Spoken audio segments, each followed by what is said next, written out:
Uma boa tarde a todos vocês, sejam todos e todas muito bem-vindos e bem-vindas a mais uma aula da nossa disciplina de espectroscopia atômica e molecular. Essa aqui é a nossa 10ª aula, né, na estrutura do curso, e hoje nós vamos falar mais um pouquinho sobre espectroscopia vibracional. Só que no caso de hoje a gente vai falar mais especificamente, ou vai começar a falar mais especificamente de espectroscopia Raman. Né? O conjunto de assuntos, né, correlacionados à técnica de espectroscopia Raman, a gente vai ver na aula de hoje e na aula da semana que vem. Então a gente vai ter aí um bom tempo para aprender e digerir, né, as várias coisas que a gente vai estudar. Né? Muitas coisas vão ser novas para vocês, mas várias coisas vocês já viram em algum momento, então, né, vamos, de alguma maneira, tentar prestar o máximo de atenção e depois procurar, terminando a aula, dar uma estudada, dar uma lida, procurar bibliografia, para que isso que a gente está conversando aqui comece a se sedimentar como conhecimento para cada um de vocês, tá bom? Eu vou, então, passar para a minha apresentação, vou sair aqui da nossa tela, tá? Só um minutinho.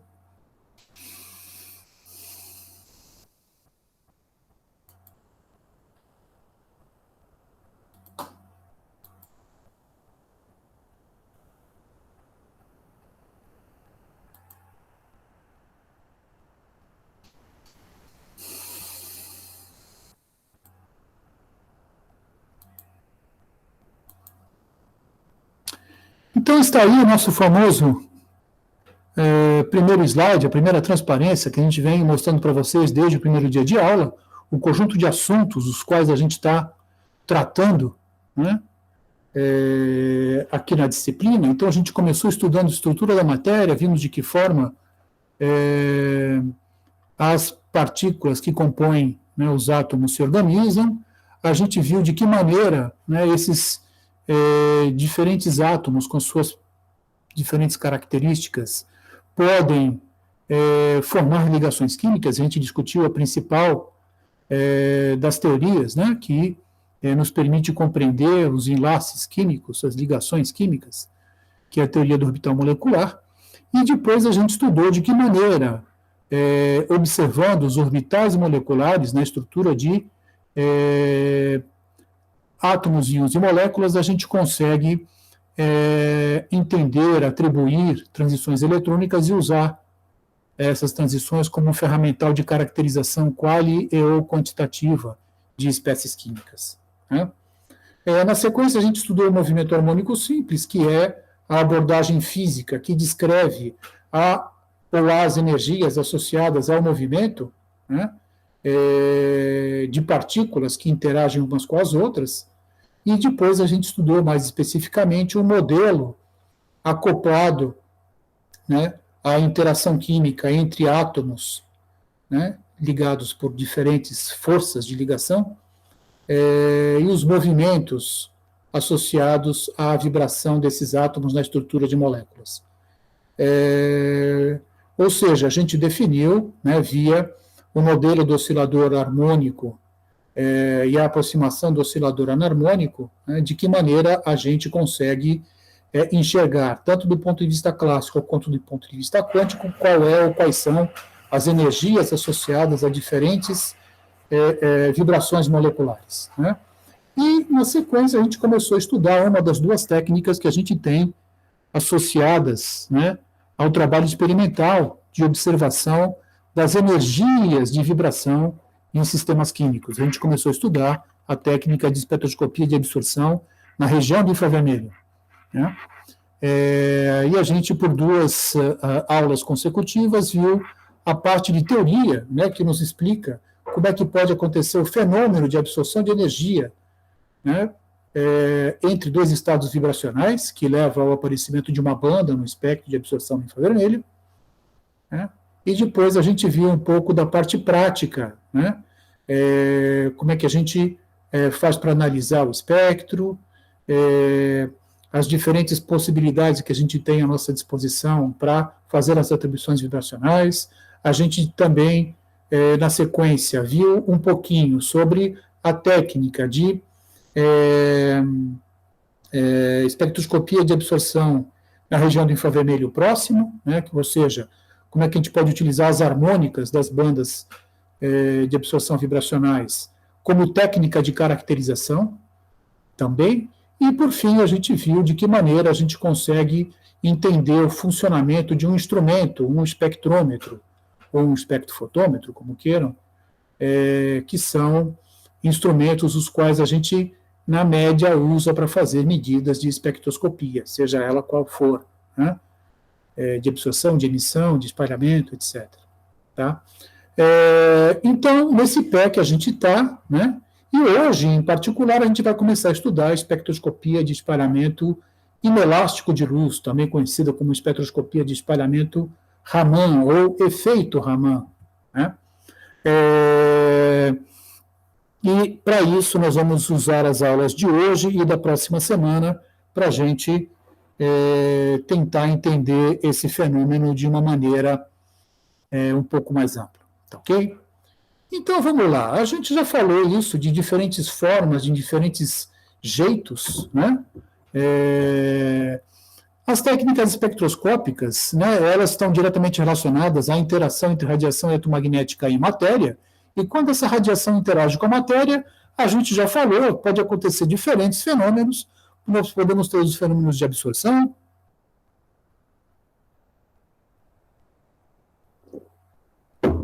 de emissão e de dispersão de luz, né?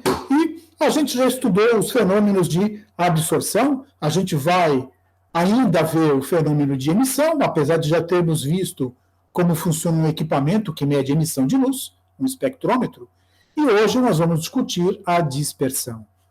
Especificamente, o fenômeno de dispersão acontece quando nós temos a alteração na direção do feixe de luz, né, da radiação eletromagnética, devido à sua interação com a matéria.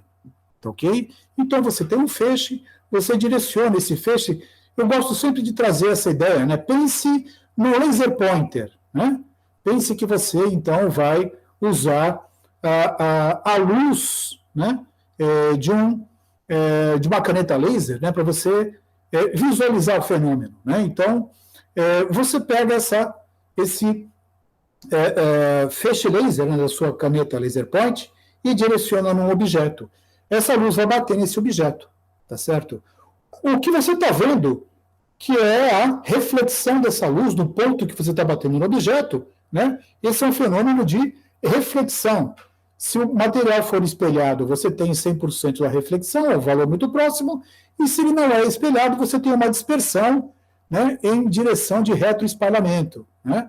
Esse retroespalhamento não acontece, né, apenas a 180 graus, tanto que você vê a luz do laser batendo na parede, né, se você estiver a 180 graus dela ou se você estiver em qualquer lugar da sala, porque a radiação vai bater ali e ela vai ser espalhada, né, em todas as direções, tá ok? Agora, essa radiação ela pode ser espalhada ou pode acontecer, né, essa alteração, com ou sem transferência de energia. Se acontece sem transferência de energia, é você jogar o laser verde na parede e você vê o ponto verde saindo da parede, né? Então você percebe aquele ponto na parede. Então esse é o fenômeno de transferência, né, com a dispersão de luz, sem transferência de energia, tá certo? Mas um pequeno número dos fótons de luz verde, com energia verde, que batem na parede, eles podem ser dispersos com energia diferente da energia de incidência. E aí, então, eu tenho o processo ocorrendo com transferência de energia, tá certo? E esse é o famoso espalhamento inelástico de luz. Esse efeito foi previsto, teoricamente, por esse alemão, Smeckel, né, um trabalho bastante original e bastante pesado, né, num artigo em 1923, e ele experimentalmente foi comprovado por dois grupos distintos de pesquisa, pelos russos, Mandelstam e Landsberg, publicaram um artigo na revista Nature em 21 de fevereiro de 1928 e, na semana seguinte, em 28 de fevereiro, na mesma revista, Raman e seu fiel escudeiro, Krishna, que era o auxiliar, né, de Raman, publicaram o mesmo artigo, só que com um pouco mais de detalhes do que o descrito por Landsberg e Mandelstam, e, na verdade, esse trabalho aqui foi o trabalho geral. O Raman e o Krishna já vinham publicando em revistas e jornais, né, não necessariamente científicos, na Índia, né, há cerca de 4 anos. Então, eles já tinham um trabalho bastante fundamentado, né, do ponto de vista da técnica e do fenômeno, né?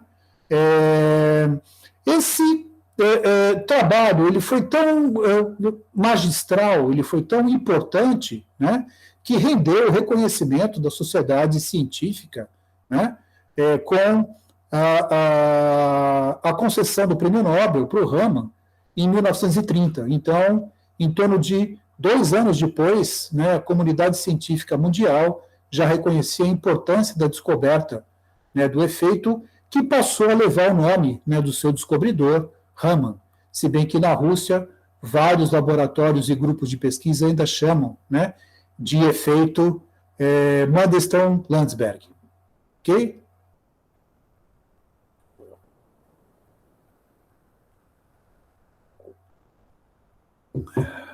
E depois, em 1934, esse polonês, Płaczek, publicou um livro seminal, né, discutindo e apresentando a teoria da polarizabilidade relacionada ao efeito Raman, polarizabilidade eletrônica.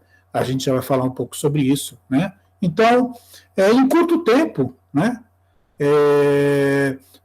dos idos dos anos 1920 até, né, meados da década de 30, a técnica de espectroscopia Raman começou a se mostrar, né, como uma ferramenta de caracterização simplesmente fantástica, né, para os mais variados tipos de materiais que a gente tem à disposição. O nosso amigo Raman, que tem esse nome que é impronunciável, né, nasceu em 1888 e faleceu em 1970, né. Está aqui uma foto, né, do Raman segurando um cristal. Boa parte da vida dele ele dedicou a estudar propriedades de sistemas cristalinos, né?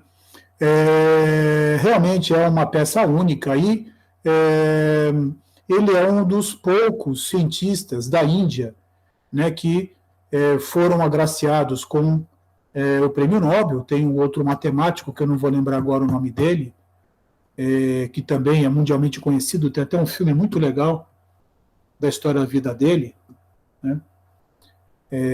Esse filme está na Netflix, lembrando eu falo para vocês, porque vale a pena assistir, né? Alguém está lembrando, não? Mas, não, de cabeça, por isso também não.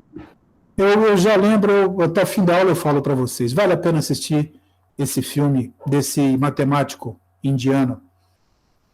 E está aqui o famoso artigo, né, original do Raman e do Krishna, publicado na Nature, né, aqui a referência bibliográfica. Esse artigo tem 1 página, tá certo? E ele fala aqui, não dá para aumentar, mas se vocês olharem bem, the new type of light scattering discovered by... não consigo mais ler, né? Mas é fantástico, né? E é muito engraçado porque nesse artigo não tem uma fórmula matemática e física, né? Realmente é uma daquelas coisas que você fica se perguntando, né? Como é que pode, né? Não tem nada a ver com isso, mas tem tudo a ver, né? Eu tenho uma cópia da tese de doutorado da Marie Curie, né? É um trabalho de alguma coisa em torno de 90 páginas, tá certo? E daquela tese tem 2 prêmios Nobel, um de física e um de química, né? Então, é realmente uma daquelas coisas que você fica olhando, é fantástico, né? Como eu falei, né, o Raman passou anos da sua vida, ele e o seu auxiliar, medindo, né, usando esse equipamento aqui. Nesse equipamento aqui já tem um feixe de luz laser, mas na época do Raman, as medidas que eles faziam, eles usavam uma sala escura, ou seja, uma sala com as paredes pintadas de preto e com um orifício na parede, por onde entrava a luz do sol. E essa luz do sol passava por um conjunto de filtros com os quais eles escolhiam que radiação, que cor de luz eles queriam que atingisse a amostra. E eles olhavam a 45 graus dessa amostra qual era a radiação que estava sendo espalhada. Eles usavam um filtro para tirar a radiação espalhada elasticamente, né? E por isso essa luz tinha que ter uma quantidade muito grande de fótons, ou seja, tinha que ser uma luz de alta intensidade, para você observar os fótons espalhados que eram inelásticos, tá certo? Isso a gente faz hoje, né, de maneira bastante simples. Eu até acredito que a maior parte das pessoas que tiram o espectro Raman nem saibam que estão fazendo isso, né? Então, tem toda uma ótica, uma eletrônica nos equipamentos hoje que faz isso de maneira bastante simples, né? Mas, e esses equipamentos antigos, o próprio Raman usou chapas fotográficas, né? Então, eram placas de vidro cobertas com um material que sofre um ataque químico quando atingidos por fótons. Normalmente, você tem aqui um acetato de prata, um acetato de celulose coberto com íons prata, né? De tal forma que na hora que o fóton atinge, você tem uma mudança de cor, né? Então, aqui estão espectros obtidos do espalhamento inelástico de luz, né? Então, basicamente, foi esse material que o Raman utilizou, né? Para fazer as suas medidas iniciais. Por algum tempo, no início do trabalho do Raman, ele achava que o efeito estava diretamente ligado à emissão de fluorescência. A gente não pode esquecer que o trabalho de doutorado do Raman, que ele fez na Inglaterra, né, no início dos anos 20, era um trabalho medindo propriedades fluorescentes de compostos, né? Por isso que ele continuou mais ou menos na mesma linha, até ele perceber que não era a fluorescência, que era um novo efeito, né, ligado à estrutura da matéria que ele estava medindo, né? Nos anos 30, então, o que aconteceu foi uma corrida dos grandes laboratórios do mundo a começar a observar os espectros Raman. E como esses instrumentos são basicamente instrumentos que podem, esses instrumentos como esse aqui, né, que podem ser montados em casa, né, podem ser feitos no laboratório, né? Então, tanto a fonte de luz quanto o prisma para abrir a luz, né, policromática, da radiação espalhada, quanto o detetor, as chapas fotográficas, né? Então, muita gente se interessou e começou a trabalhar. Uma das pessoas que começou a trabalhar com isso foi esse alemão, Hans Steinreich, um alemão judeu, fugido da Alemanha nazista, que em 1936 veio para o Brasil, a convite do governo do estado de São Paulo, para compor cadeiras do Departamento de Física na recém-criada Faculdade de Filosofia, Ciências e Letras da USP, né? E o professor Steinreich, ao chegar no Brasil, ele resolveu investir no estudo de espectros Raman de sistemas químicos, né? Então, em 1940, ele começou a criar esse laboratório e começou a se envolver, né, no estudo. Nos anos 40, o professor Oswaldo Sala, junto com seu irmão, né, Oscar Sala, eles se formaram no curso de Física da USP e ambos foram convidados a ficar como professores no departamento. O Oscar acabou indo para a área de energia nuclear, né, e o Oswaldo inicialmente se vinculou ao Instituto Astronômico e Geofísico. Para fazer medidas astronômicas, ele foi fazer um estágio no laboratório do Hans Steinreich para aprender a mexer com chapas fotográficas, né, e a revelar chapas fotográficas, que era basicamente o sistema de detecção estelar que se usava na época, e os dois acabaram se tornando grandes amigos, e o Sala não voltou mais para o IAG, ficou no laboratório do Stamireich. Até os anos 60, quando o professor Stamireich faleceu, e o professor Sala tornou-se o coordenador do laboratório de espectroscopia molecular na USP. O professor Sala foi meu orientador, né? O Stamireich morreu em 69, mas o professor Sala continua vivo, né? Ele não está mais trabalhando, ele completou, aliás, agora, no fim de julho, ele completou 95 anos, continua lúcido, só que muito prejudicado fisicamente, né?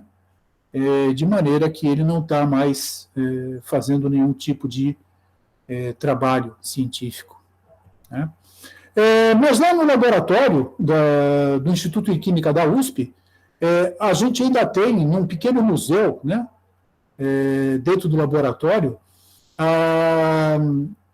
esse instrumento, né, que foi o equipamento Raman utilizado na década de 50, ele é inteirinho homemade, né?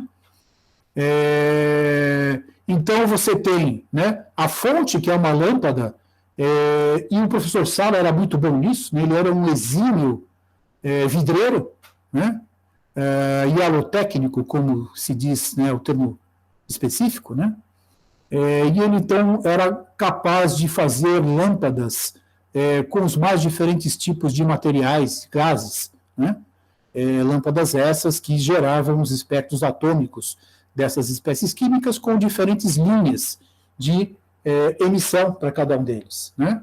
Então você podia usar diferentes lâmpadas, né? Aqui você tinha o detetor, aqui você colocava a sua amostra, então você tinha um tubo colimador, né?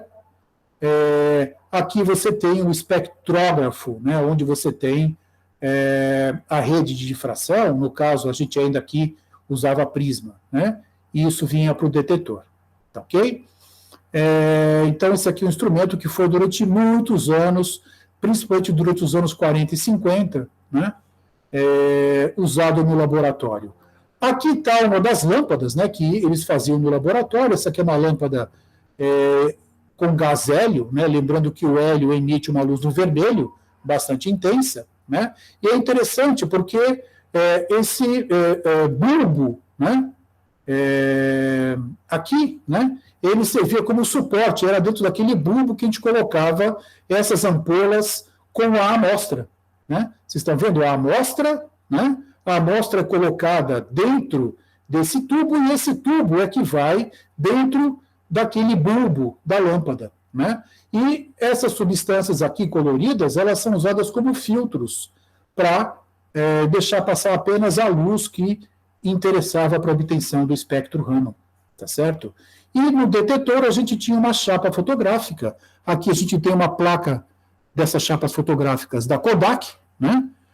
Mostrando cada um desses pontos uma linha de luz espalhada pelo sistema que teve seu espectro medido. Tá ok? Isso aqui é um trabalho do Hans Stamireich, publicado no Physical Review do ano de 1950, e a figura 6 do trabalho é exatamente isso. Então, até os anos 60, né, espectros Raman publicados na literatura tinham esse formato, né, não tinham o formato de bandas, né, em um gráfico XY, como a gente está acostumado a ver, tá certo? Sendo que várias das linhas que estão marcadas aqui são linhas da lâmpada, né, do elemento químico presente na lâmpada, e elas são usadas como marcadores para você medir os valores, né, de interesse. Então, as linhas de alta intensidade são da lâmpada, né, e você tem aqui, né, as linhas marcadas, que são as linhas de espalhamento do composto que está sendo estudado. No caso aqui foi o gás bromo, BR2, né? Então, o bromo tem uma vibração cuja energia, né, cujo valor em número de onda está em 316,8, né? E aqui a gente tem a primeira harmônica e a segunda harmônica dessa banda fundamental desse gás diatômico. Ok? Né? Então, isso, de uma certa forma, mostra um pouquinho, né, algumas coisas que são bastante interessantes para a gente. Primeiro, né, o nosso país, né, o Brasil, ele teve praticamente desde o início, né, desde os anos 30, um papel importante, né, no desenvolvimento da técnica de espectroscopia. Né, durante os anos 50, principalmente, o laboratório em São Paulo foi o laboratório líder, né, e todo o planeta, né, vinha a São Paulo para aprender a fazer espectroscopia Raman, com o advento dos espectrômetros usando laser como linha de excitação, né? O laboratório acabou perdendo um pouco do seu pioneirismo, mas sempre lembrando que o primeiro trabalho publicado usando laser como fonte de excitação também foi com um brasileiro, né? O Sérgio Porto, que trabalhava na Caltech, né? California Institute of Technology. E o professor Steinreich, durante muitos anos, foi uma pessoa, né, de alta competência, reconhecida internacionalmente. Eu tive o prazer de, em 2014, ir a um encontro, né, internacional de espectroscopia Raman, e um dos professores da velha guarda, eu chamo de velha guarda porque inclusive é mais velho que eu, né? A gente fez um passeio juntos, né? E na hora que ele olhou para mim e perguntou de onde eu era, que eu falei que eu era do Brasil, ele me perguntou do professor Sala, né? E como vai meu amigo o professor Sala, né? Ele me fez essa pergunta e aquilo me encheu de alegria, porque eu pude ter a oportunidade de falar para ele, né, de que eu era, inclusive, filho científico do professor Oswaldo Sala, né? Mas né, o laboratório até hoje está estabelecido lá no Instituto de Química da USP, né? Recentemente, alguns alunos meus estiveram fazendo um estágio no laboratório e a gente ainda tem, né, uma relação muito intensa. A minha ex-aluna de doutorado, a última que defendeu o doutorado, a Rafaela, ela está como estagiária de pós-doutoramento no laboratório, né, em São Paulo, e grandes amigos meus ainda estão, né, trabalhando no grupo. Então, realmente né, uma dessas satisfações, né, fazer parte dessa história, né. Falando do efeito Raman propriamente dito, né, então, depois, se vocês quiserem, eu até posso falar um pouco mais sobre essa questão da história, mas, né, o que não falta é história sobre a história, né, mas vamos voltar aos nossos objetivos iniciais aqui.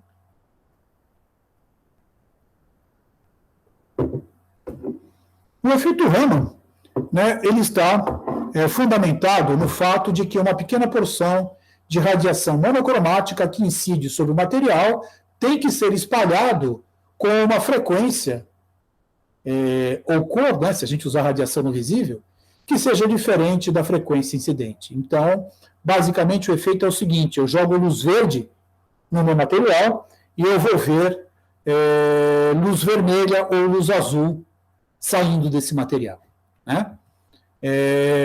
Se a gente lembrar, né, o vetor campo elétrico, né, ele é definido, a radiação eletromagnética é definida pelos vetores campo elétrico e campo magnético, né, e ambos perpendiculares, e perpendicular a ambos eu tenho a direção da propagação desse meu feixe, tá certo?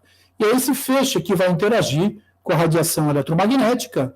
A gente tem que usar uma radiação eletromagnética com valor de frequência ou comprimento de onda monocromático, exatamente conhecido, e a interação dessa radiação, ela tem que mudar de alguma forma, né, a descrição da nuvem eletrônica, né, da minha molécula. Então, a gente sabe, a gente já viu, né, de que todos os sistemas químicos apresentam um momento de dipolo efetivo, né, menos aqueles onde a somatória, né, dos momentos de dipolo nas direções x, y e z sejam iguais a zero, né? Mas quando a radiação eletromagnética entra, né,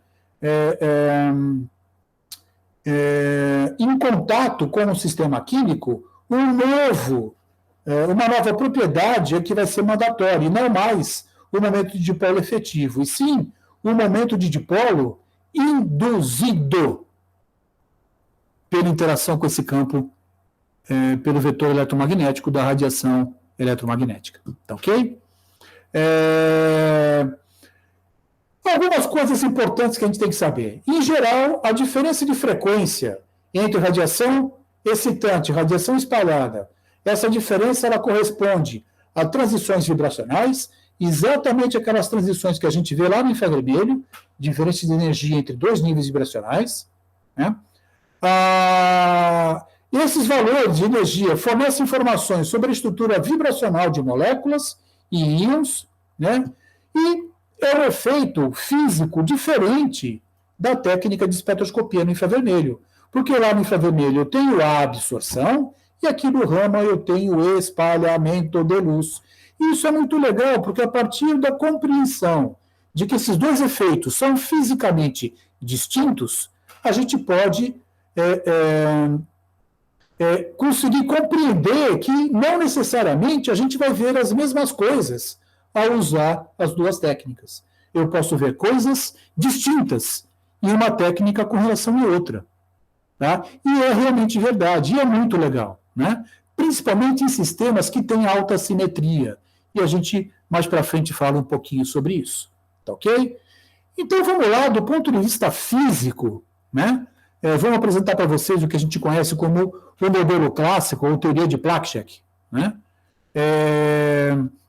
Então, eu tenho radiação monocromática, essa radiação monocromática, um feixe de luz verde, com um valor exatamente definido, né, de comprimento de onda ou de frequência, interage com a minha amostra, tem que ocorrer a interação do campo eletromagnético dessa minha radiação eletromagnética com a distribuição da nuvem eletrônica da molécula. Se essa interação for positiva, né, o que vai acontecer é que ele vai induzir um momento de dipolo, que não necessariamente é igual ao momento de dipolo efetivo. Porque esse momento de dipolo, ao ser induzido, ele está sendo induzido pela energia, ou seja, pela frequência, o comprimento de onda, daquele feixe de luz específico. Ok? Então, a gente vai parar de falar de momento de dipolo efetivo e vamos começar agora a falar do momento de dipolo induzido. Então, o momento de dipolo induzido, está aqui a letra P, ele tem uma relação com o vetor campo elétrico da minha radiação eletromagnética. E essa relação, ela só pode existir desde que, né, eu tenha um momento de uma propriedade intrínseca da minha molécula, que é a polarizabilidade eletrônica, certo? O alfa. Então, essa relação, né, só é possível se, né, alfa permitir que o meu vetor campo elétrico induza um momento de dipolo. Então, isso só vai acontecer se alfa permitir. Tá ok? A polarizabilidade eletrônica, então, ela pode ser, de uma certa forma, entendida como, né, a distribuição da nuvem eletrônica sob o efeito da interação com o vetor campo elétrico da radiação incidente. Tá ok? Na verdade, a expressão mais completa para essa equação é essa que está aqui colocada. Então, é uma expressão que leva em consideração uma expansão em série de potências, né? Então, eu tenho o meu momento de dipolo induzido pelo vetor campo elétrico vai ter uma dependência com alfa, que é a polarizabilidade, mas ela pode ter uma dependência com beta, que é chamada de hiperpolarizabilidade, e outros termos. Tá certo? Sempre lembrando que beta é muito, mas muito menor do que alfa. Tá certo? E, de certa forma, isso aqui acaba sendo tão pequeno que, para todos os efeitos, para a grande maioria dos sistemas, isso aqui é negligenciado. Sabe onde isso aqui é importante? Para sistemas que são chamados de geradores de harmônicas. Todo mundo já viu o laser de 1064 nanômetros, né? Aqueles que ainda não viram, né, vão ter que acreditar em mim, porque o laser de 1064 nanômetros é um laser, né, que gera essa luz laser, né, baseada na emissão de um material que é um semicondutor à base de ítrio, germânio, arsênio e por aí vai, né? Então, é um material que tem essa composição química e na hora que você aplica uma diferença de potência nesse material, produz o efeito em cascata, ele gera essa linha de emissão em 1064 nanômetros. Se você direcionar essa linha de emissão a um cristal de fosfato de sódio, numa determinada composição química que eu não estou lembrando agora, tá certo? Esse laser em 1064 nanômetros interage com a estrutura química desse material e ele a partir dele, é emitido a segunda harmônica dessa linha laser. Sabe qual é a segunda harmônica dessa linha laser? 532 nanômetros. Tá ok? Que é o laser verde. Então, o laser verde que a gente usa nesses lasers pointers, nessas canetas laser, nada mais é do que um laser de neodymium, né? Que produz a sua radiação 1064, atinge um cristal de um fosfato de não sei o quê, tá certo? E esse material gera a sua segunda harmônica. E esse material só faz isso porque o seu valor de hiperpolarizabilidade é grande o suficiente para permitir que esse efeito aconteça. Então, eu não tenho apenas um espalhamento inelástico de primeira ordem, mas eu tenho o espalhamento inelástico de segunda ordem, que é o gerador de segunda harmônica. Tá ok? Né? Esse material tem significado apenas quando o vetor campo elétrico é muito grande, né? E nesse caso podemos observar novos fenômenos espectroscópicos. Efeito hiperrama, efeito rama estimulado, efeito rama inverso, e espalhamento CARS, né? O rama anti-Stokes coerente. Tá? A gente não vai falar de nada disso, né? Mas isso aqui é muito legal porque tem uma aplicação prática muito grande, né?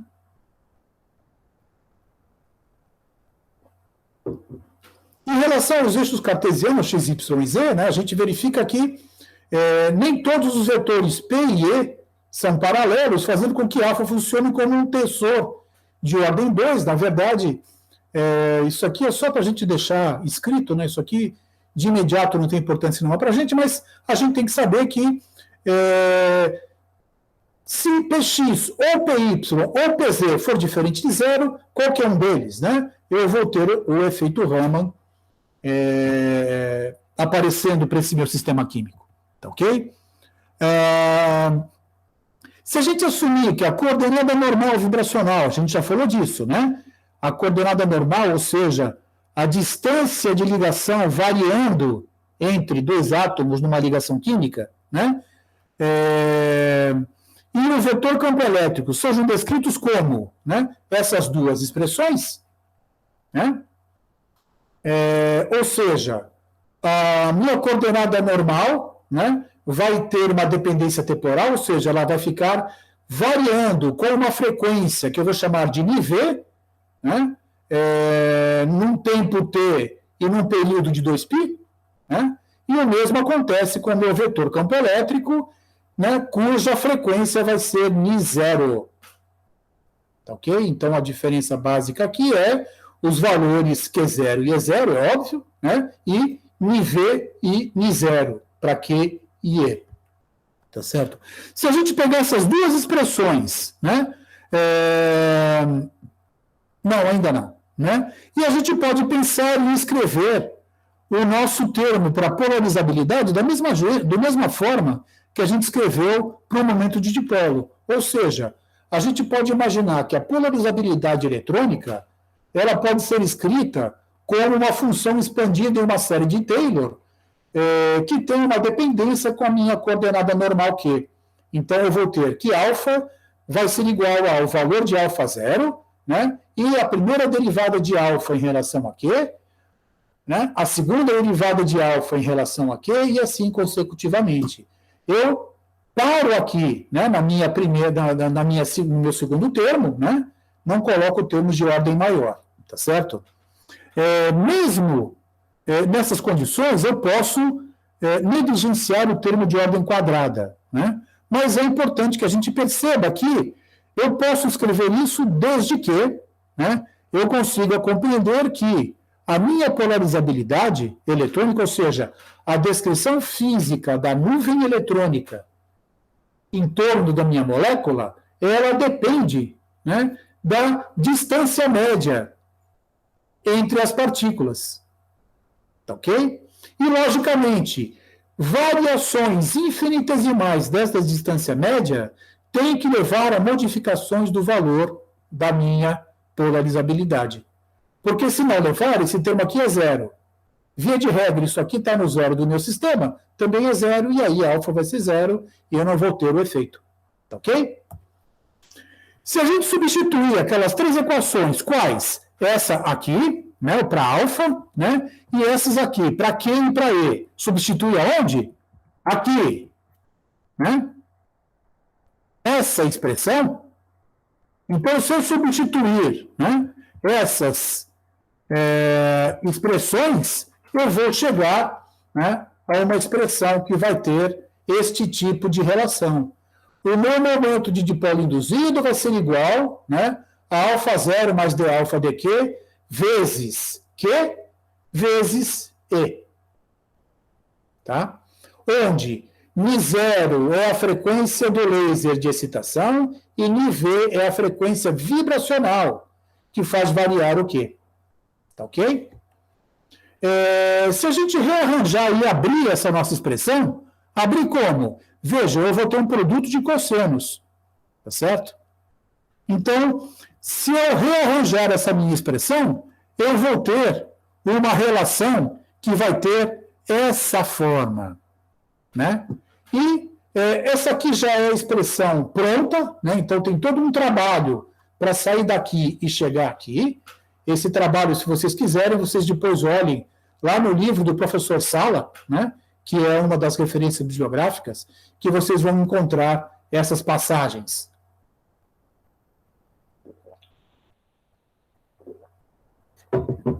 Ok? E a gente vê claramente 4 termos aqui explicitados, né?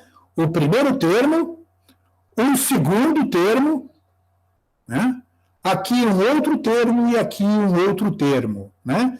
Aqui tem N0 mais NV, aqui eu tenho N0 menos NV, aqui eu tenho del alfa, del Q, né? E aqui eu tenho alfa 0 é 0 com seno de N0.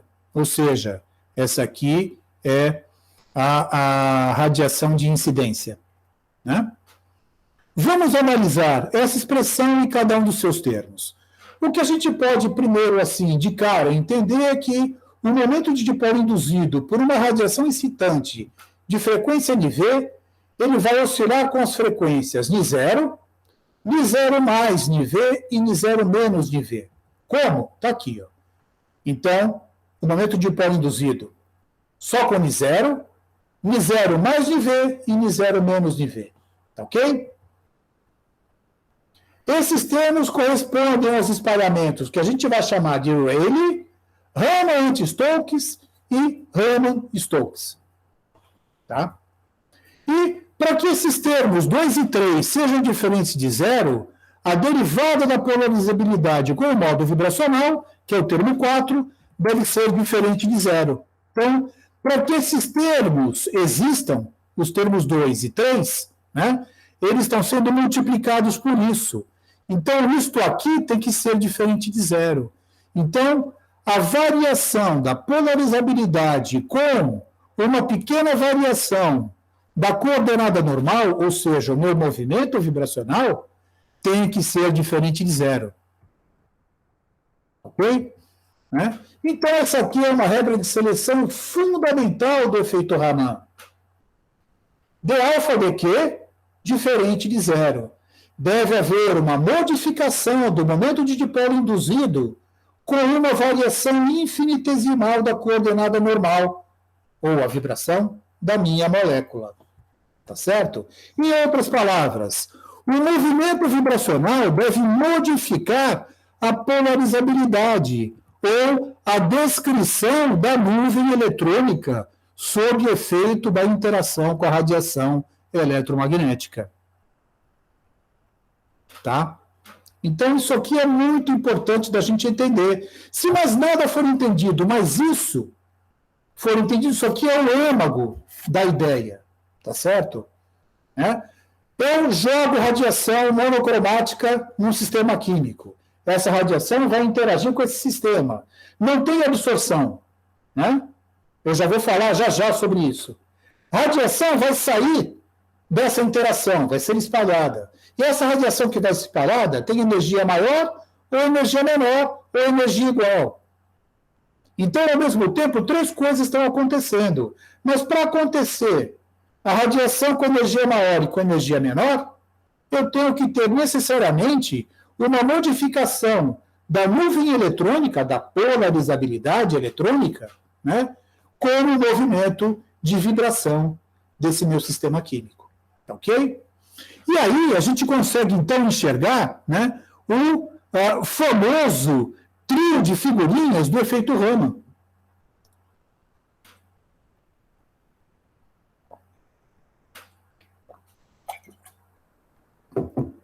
Então, vamos lá. Eu tenho o meu sistema químico no seu estado de menor energia, o seu estado inicial. A esse sistema, eu direciono energia H0, um feixe de luz laser. O meu sistema interage com com a energia desse sistema, desse laser, e ele vem para um estado de energia aqui, que a gente vai chamar de virtual, um estado R. E por que eu estou chamando de estado virtual? Porque ele não é um estado real.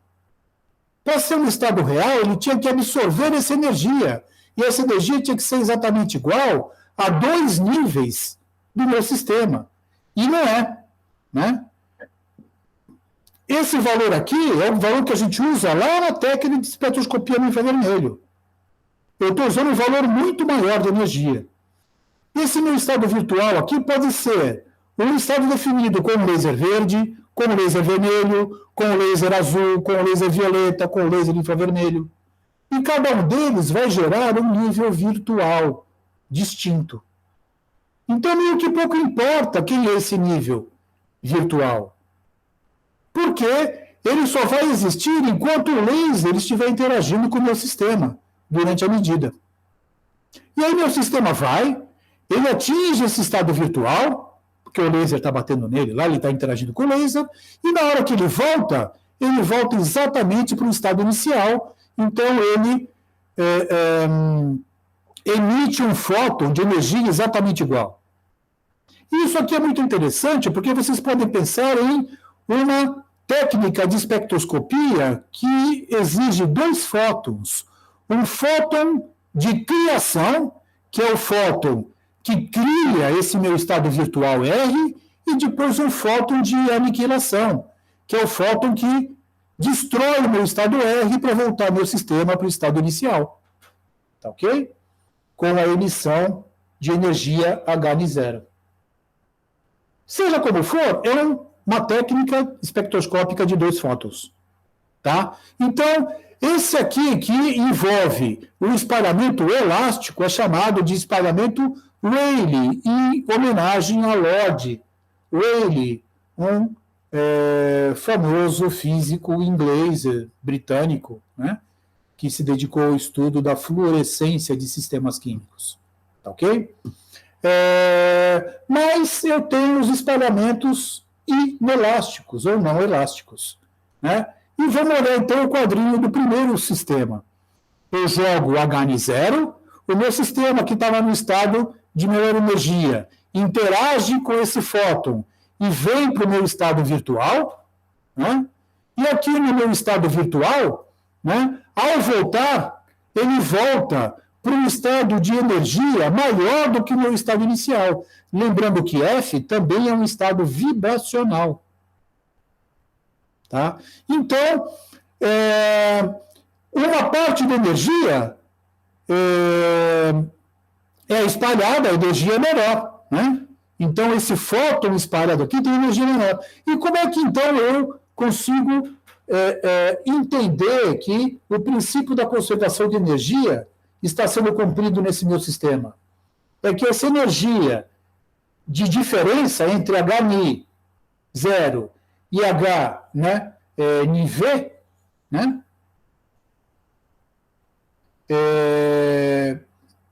essa diferença de energia ela fica com o meu sistema químico para ele executar o movimento vibracional. Então, daqui para cá, ele relaxa, produzindo energia térmica, vibração.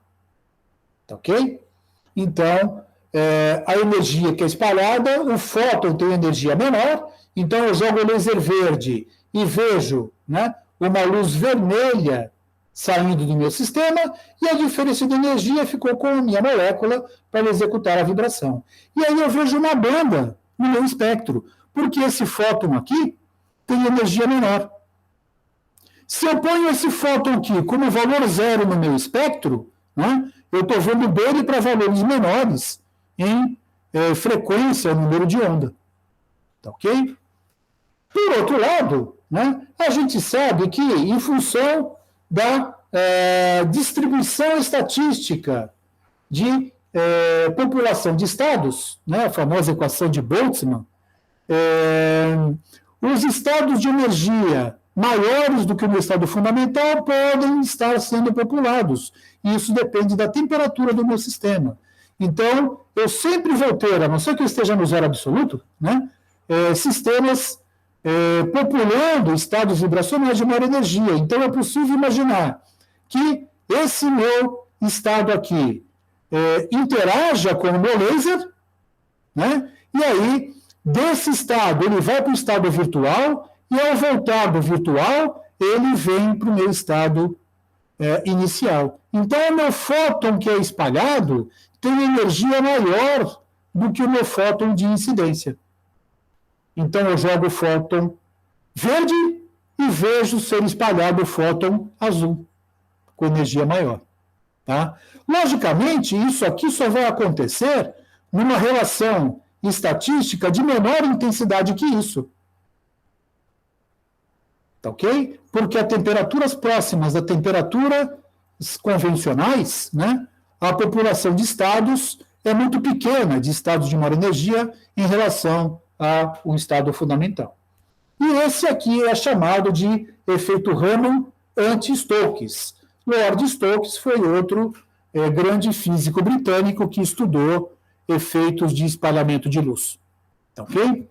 Então, a gente tem aqui o modelo clássico. Né? É lógico que quando a gente apresenta esse modelo, a gente só consegue discutir a intensidade das bandas Raman no espectro, né? Do ponto de vista da comparação entre espectros Stokes e anti-Stokes. Né? Mas isso é só por causa da relação de população de estados. Tá certo? A gente não consegue, através da teoria de Plaquemine, ou a teoria clássica, entender por que bandas Raman no espectro apresentam valores de intensidades com diferenças muitas vezes tão marcantes. Né? Do ponto de vista da polarizabilidade do momento de dipolo efetivo, né, nunca é demais lembrar que lá na espectroscopia no infravermelho, a gente tem que ter a modificação do momento de dipolo efetivo com a vibração. Então, a minha molécula tem que ter um momento de dipolo efetivo, diferente de zero. Né? Por consequência, moléculas diatômicas homonucleares não absorvem radiação na região do infravermelho. Já no efeito Raman, ou de espalhamento inelástico de luz, a gente tem que ter a modificação da polarizabilidade eletrônica com a vibração da molécula. O efeito físico é diferente, se comparado com o infravermelho. Então, a polarizabilidade deve ser modificada. E, logicamente, moléculas diatômicas homonucleares apresentam esse fenômeno ao interagir, né? Radiação eletromagnética com a minha molécula, né? Eu tenho uma mudança da polarizabilidade, portanto, moléculas diatômicas apresentam um espectro Raman. Tá ok? Outro fator importante, não existe transição entre estados, né? Porque o estado virtual não é um estado estacionário do meu sistema.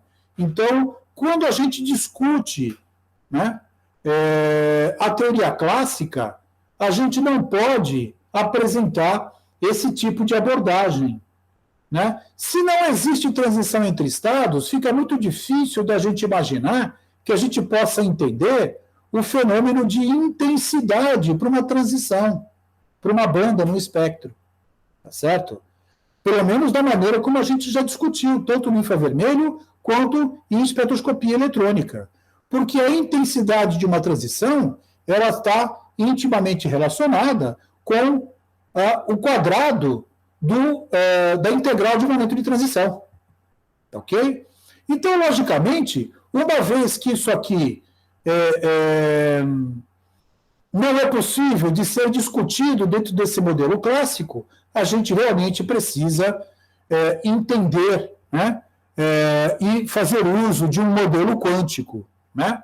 E, para haver atividade no Raman, é necessário que pelo menos uma das componentes da integral de momento de transição seja diferente de zero. Que momento de transição? O momento de transição que leva em consideração, né, a polarizabilidade eletrônica. Então, eu tenho aqui dois estados vibracionais, M e N, né, sendo monitorados pelo... puxa, me fugiu a palavra.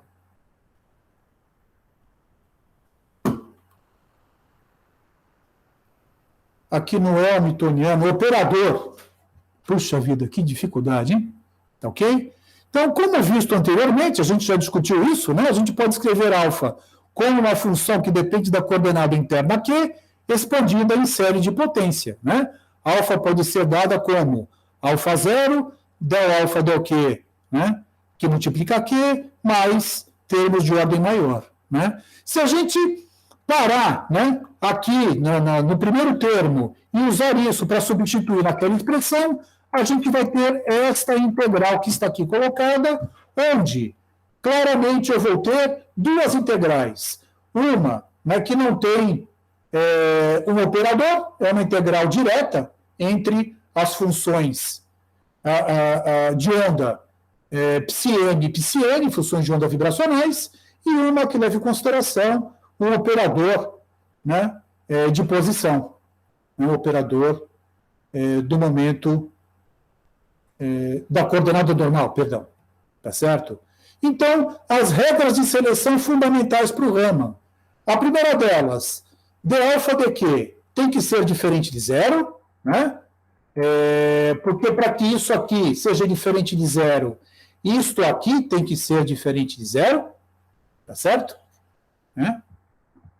E a segunda regra de seleção é que isso aqui tem que ser diferente de zero, e só vai ser diferente de zero, aqui está errado, né?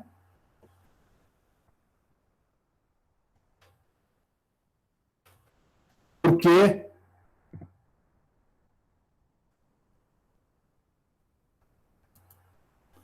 aqui é M.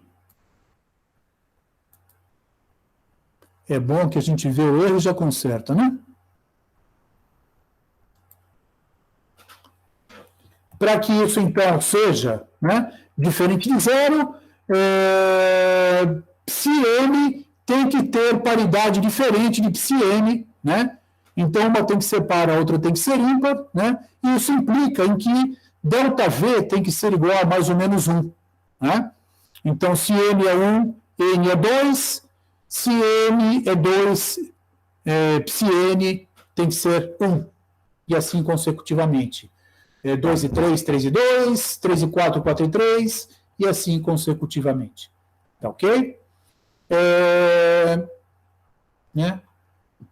No modelo clássico, a gente tem, né, esse estado virtual não faz parte, né, de nenhum estado excitado do meu sistema, né? Então a transição vibracional Raman-Stokes é bem distinta de uma transição eletrônica, e o efeito Raman envolve estados inicial, final e um conjunto de estados virtuais cujas energias não possuem valor limite, dificultando o cálculo dessa intensidade. Tá? A transição Raman, como eu já chamei a atenção, é um processo que envolve 2 fótons, um fóton de criação e um fóton de destruição, né? Então, eu tenho diferentes estados virtuais, cada um deles associados com a energia do laser da fonte de excitação que eu estou usando. Tá ok? E eu tenho aqui o espectro Raman experimental do tetacloreto de carbono. Como é que é o espectro experimental e como é que a gente faz para avaliar esse espectro? Né? Então, eu tenho aqui a minha linha Rayleigh, ou seja, o laser que eu estou usando, seja ele qual for, né, me dá uma linha de altíssima intensidade, de intensidade que é incomparável à intensidade das bandas inelásticas. Tá certo? Então, inclusive, via de regra, o que a gente faz é usar um filtro que a gente chama de banda passante fina, que corte esses valores de frequência ou de comprimento de onda, né, de número de onda, para que essa energia aqui não vá para o detetor. Tá? E aí a gente vê à esquerda, né, da minha linha Rayleigh, à esquerda, certo, da minha linha Rayleigh, eu estou vendo as bandas de maior intensidade. E essas bandas aqui, uma em 218, outra em 314, outra em 459, e o dubleto em 760 e 790, né? Essas aqui são as bandas associadas ao espalhamento Raman-Stokes, com energia menor. E com energia maior, as bandas associadas ao espalhamento anti-Stokes, energia maior, né? Então, se esse laser é verde, aqui é vermelho e aqui é azul. Tá ok? Tá? Mas as bandas aparecem com os valores exatamente iguais em termos de frequência, em termos de número de onda. Tá certo? Então, é assim que a gente mostra. Por isso que a gente pega muito no pé na literatura de que os espectros Raman mostrem o zero à direita e o valor em aumento para a esquerda, exatamente como a gente vê o espectro no infravermelho. Tá ok? Então, esse é o espectro do tetacloreto de carbono. As vantagens da gente utilizar a espectroscopia Raman. É uma técnica não destrutiva, tá? Ou seja, eu pego a minha amostra, faço uma medida com ela e depois eu devolvo a minha amostra, eu guardo a minha amostra. Não requer nenhum tipo de preparação ou de arranjo, pré-concentração, pré-nada. Eu pego a minha amostra, ponho no equipamento, tiro o espectro, tiro a minha amostra de volta.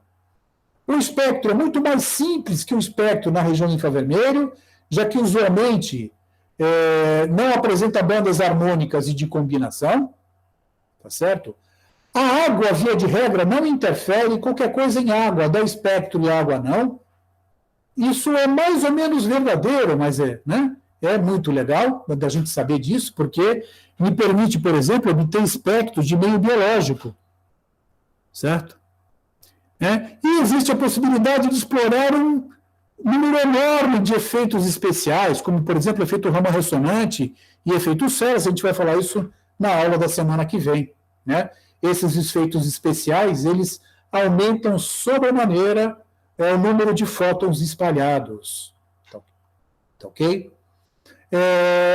Essas vantagens aqui são muito importantes, né? E elas ganham, né? Uma dimensão, né, significativa, a ponto de permitir que a gente imagine que a técnica ela possa ser utilizada, né, num número enorme de possibilidades, eu posso utilizar para avaliar os mais diferentes tipos de materiais, das mais variadas formas, né? São poucas as técnicas que permitem que você estude características do teu sistema, se seu sistema está em fase gasosa, em fase líquida, em fase sólida ou em plasma. Tudo isso é possível de ser avaliado, né? Utilizando a espectroscopia Raman. Tá? Algumas informações úteis, né? Os diferentes efeitos físicos.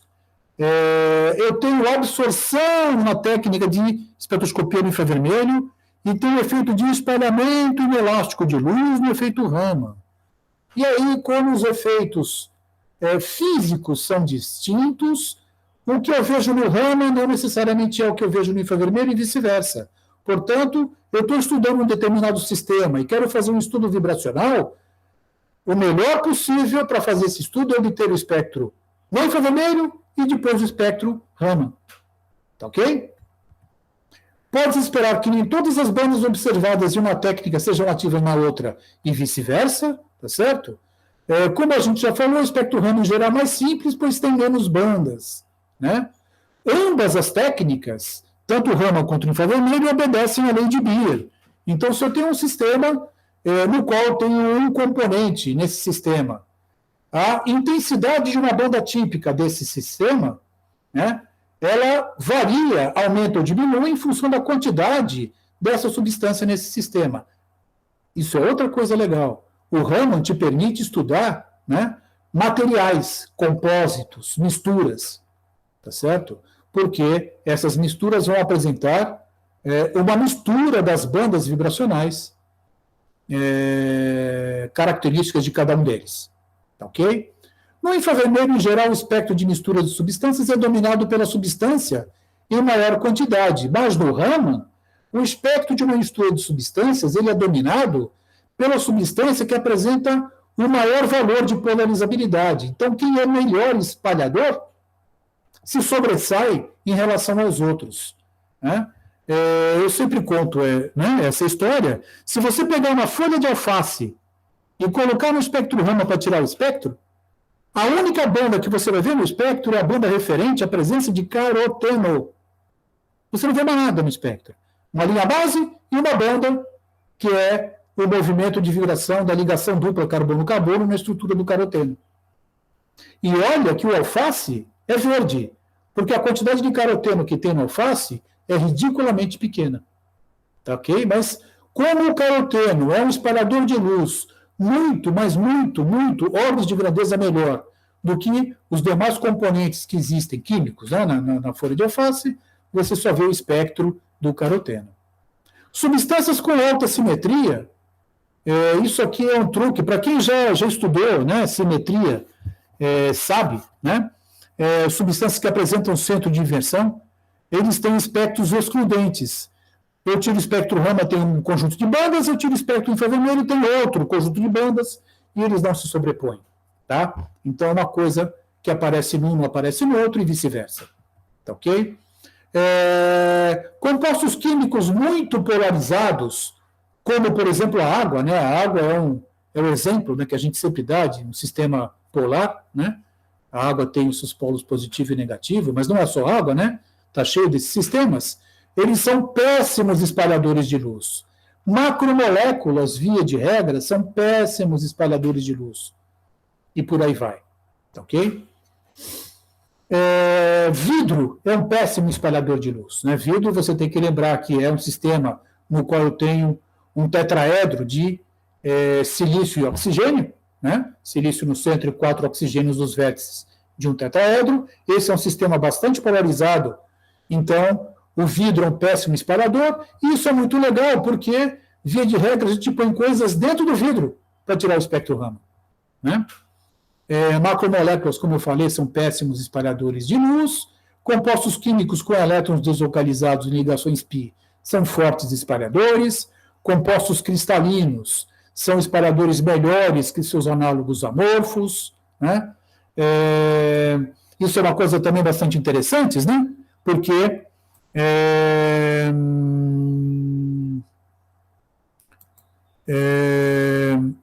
Por exemplo, se eu tenho um açúcar na sua forma cristalina, ele apresenta um tipo de espectro com uma determinada qualidade, enquanto que na fase amorfa, quando ele adquire moléculas de água, né, ele passa para a fase amorfa, ele perde a qualidade espectroscópica, sim, de uma maneira gigantesca, né? Então, essa é uma das maneiras de você interpretar espectros. A gente não pode nunca confundir potência do laser com energia, né?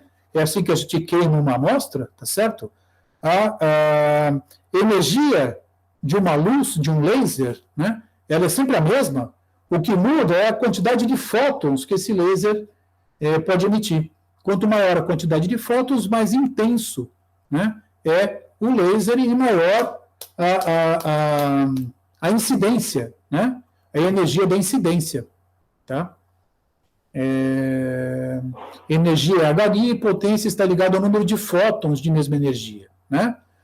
Como a água é um péssimo espalhador, qualquer coisa dissolvida em água pode ser observada no Raman. Isso aqui é muito útil em biologia, por exemplo. Isso tudo, isso é uma brincadeira que a gente faz no laboratório, né? A gente só aprende na hora que a gente consegue falar de forma rápida, sem embaralhar a palavra polarizabilidade. Então fica aí o treino, né? Até a semana que vem, vocês todos têm que ter aprendido a falar polarizabilidade, polarizabilidade, polarizabilidade, né? Sem enrolar a língua. E só quem consegue é que pode começar a pensar em trabalhar com espectroscopia. Tá bom? As principais referências, mas a referência fundamental é o livro do Sala, tá certo? Mas o livro do Harris e do Barrow, né, são também boas referências para se estudar isso aqui. O livro do Long, né, esse aqui é a nossa Bíblia, né? Nos últimos 35 anos eu tenho dormido com o livro do Long na cabeceira da minha cama, porque é o livro mais completo, mais fantástico, mais... Né? Eu tive o prazer de conhecer o professor Derek Long, no período que eu passei na Inglaterra, eu estive no laboratório que era dele, né, que ele era o chefe. Ele já não estava mais trabalhando, mas ele ia toda semana ao laboratório. Né? Então é isso, meninos e meninas, isso aqui era o assunto da nossa aula de hoje. Né?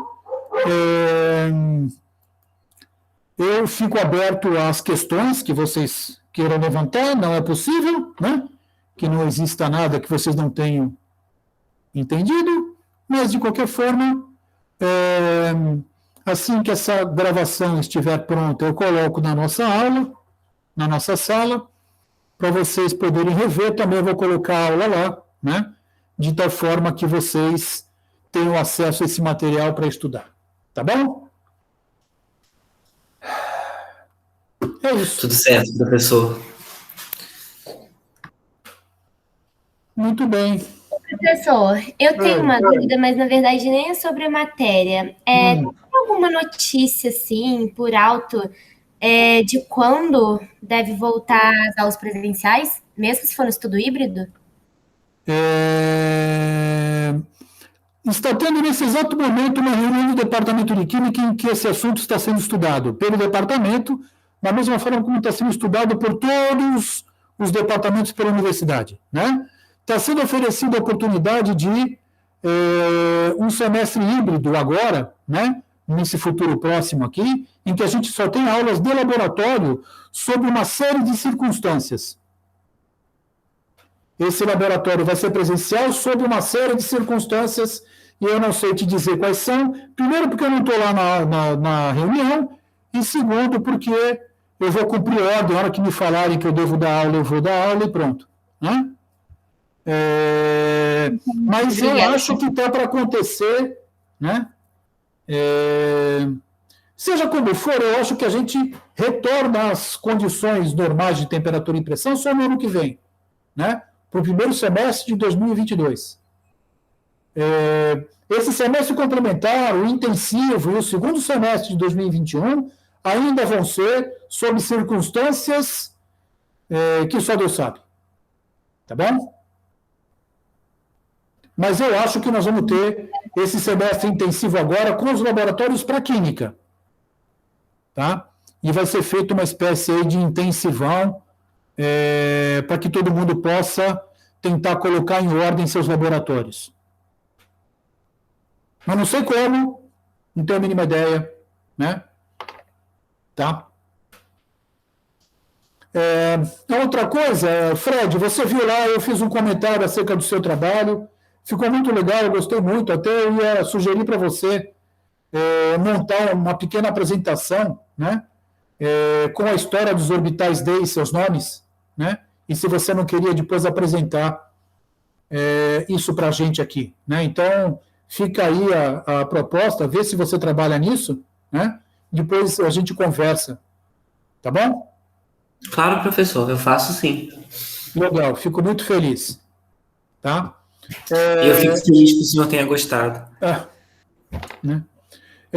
Júlio e Gabriela, né? Vocês viram lá que eu fiz os comentários, né? Eu espero que vocês estejam trabalhando em complementar o primeiro trabalho de vocês, né? Que eu acabei de falar aqui com... Eu enviei a atividade 3 e terminei a 2 hoje. Vou te enviar também, depois vou pegar um de novo.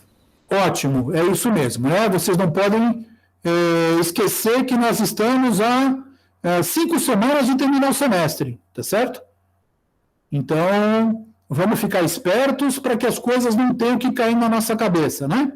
Então, é isso. Mais alguma coisa? Acho que não, professor. Tá bom. Alguém falou que queria falar comigo? Quem que é? Foi você, Júlia? Não. Eu não. Você, Fred? Não, né? Não, o que eu queria falar com você, já falei que era essa questão de você preparar uma apresentação. Isso, e eu tinha comentado sobre a parte teórica da espectroscopia no e-mail, o senhor falou que ia falar comigo após a aula. Ah, sim, sim, tá. Então, isso, agora lembrei, tá? Então, na hora que a gente for terminar aqui, todo mundo sai, mas você não sai então, Fred, a gente continua conversando. Ok, Tá bom? pode deixar, professor. Mais alguém tem alguma coisa que queira falar? Não. Sendo assim, eu vou parar aqui a gravação, né? Uma boa tarde a todos e até semana que vem. Boa tarde.